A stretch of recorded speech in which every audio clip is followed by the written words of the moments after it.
एक अंधेरी रात, एक ठंडी हवा, प्लेटफॉर्म नंबर 3 जहां पर वक्त रुक जाता है। आज की कहानी है इंडिया के most haunted Naini railway station की, जो प्रयागराज के पास पड़ता है, जहां पर आज भी लोग आते हैं और सफ़र करते हैं।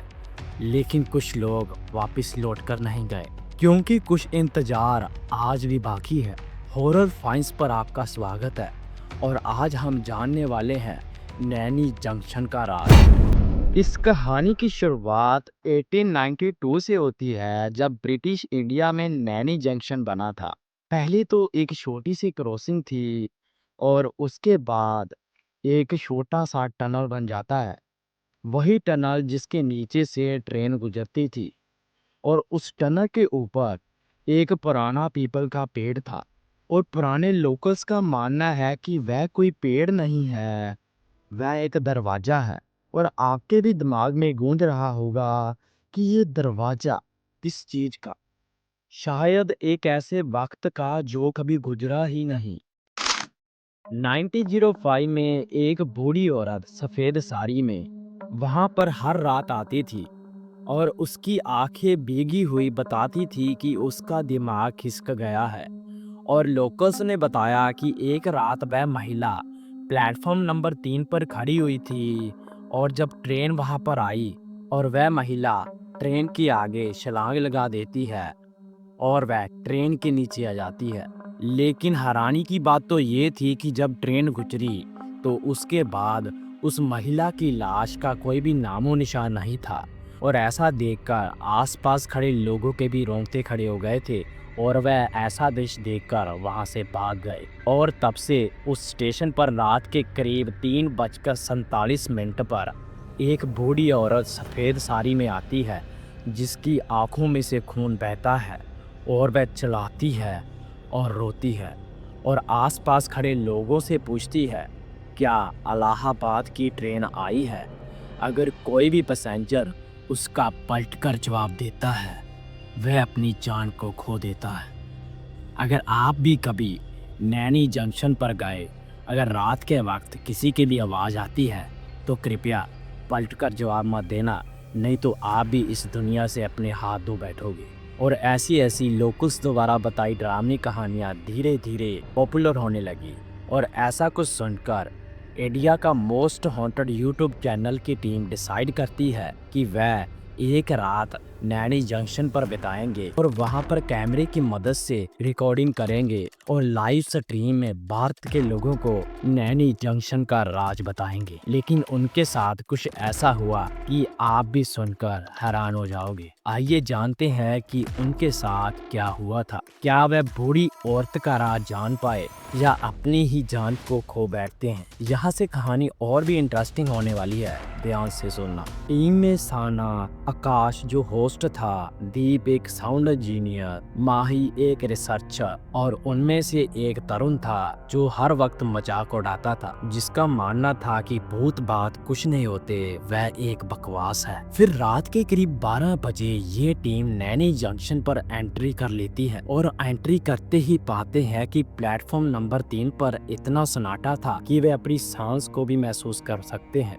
तभी साना धीरे धीरे स्टेशन के प्लेटफॉर्म पर बढ़ रही थी, और वह एकदम से अपनी आंखें बंद करती है और महसूस करने लगती है, बोलती है, मुझे भी लगता है कि ये स्टेशन कोई तो राज छुपाए बैठा है। और ऐसा सुनते ही आकाश अपना कैमरा ऑन कर लेता है, और तभी तरुण जो मजाक उड़ा रहा था वह बोलता है, अगर आपको सफेद साड़ी वाली औरत मिली तो मुझे जरूर बता देना। वह ऐसा बोलते बोलते जोर जोर से हंसने लगता है, और तभी आकाश को माइक में एक बूढ़ी औरत की आवाज सुनती है। सभी टीम मेंबर्स घबरा जाते हैं। वह आवाज में महिला बोलती है, मैं रुक गई हूँ, अब तुम भी रुक जाओ।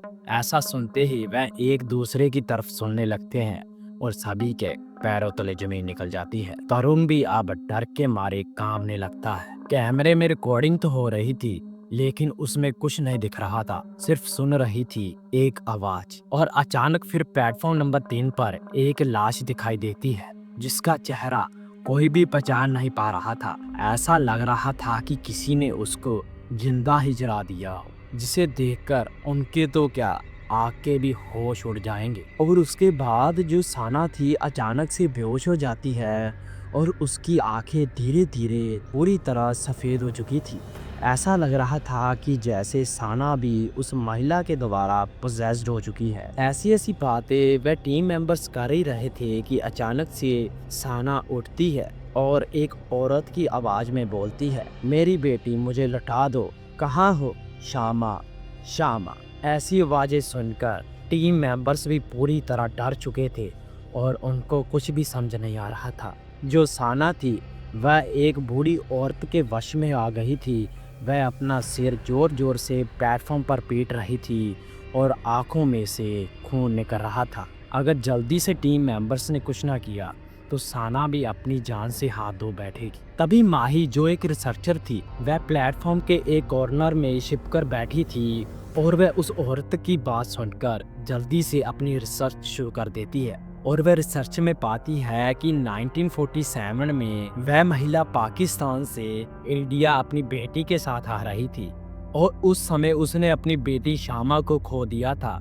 शायद किसी ने अपनी हवस के लिए उसको किडनैप कर लिया था। ट्रेन फिर इलाहाबाद के स्टेशन पर रात के वक्त रुकती है और माँ के सिर के ऊपर बेटी का गम था और वह अचानक से पुराने पीपल के पेड़ पे चढ़कर लेती है। फिर साना को होश आ जाती है और वह पूरी तरह घबराई हुई थी। टीम मेंबर्स उसको उठाकर जल्दी से पास ही के हॉस्पिटल में ले जाते हैं। सुबह हो जाती है, साना भी पूरी तरह ठीक हो चुकी थी, लेकिन टीम मेंबर्स में माही जो एक रिसर्चर थी वह गायब थी, जिसका पता किसी को भी नहीं चल पाया। जब टीम मेंबर्स से पूछताछ हुई तो उन्होंने कहा रात के समय तो वह हमारे साथ ही थी, लेकिन जब वह हॉस्पिटल में आए तो उनका भी ध्यान माही पर नहीं गया और उन्हें कुछ नहीं पता कि माही कहाँ चली गई। आज भी माही का गायब होना एक राज बनकर रह चुका है। तो वहाँ के लोग शायद सच ही कहते थे कि अगर स्पेशली रात के वक्त कोई महिला या लड़की उस प्लेटफॉर्म नंबर 3 पर ट्रेन का इंतजार करती है, वह बूढ़ी औरत उनको अपने साथ ले जाती है। शायद ऐसा ही कुछ माही के साथ हुआ था और तब से लेकर आज तक उस ट्रेन को गोस्ट ट्रेन कहा जाता है।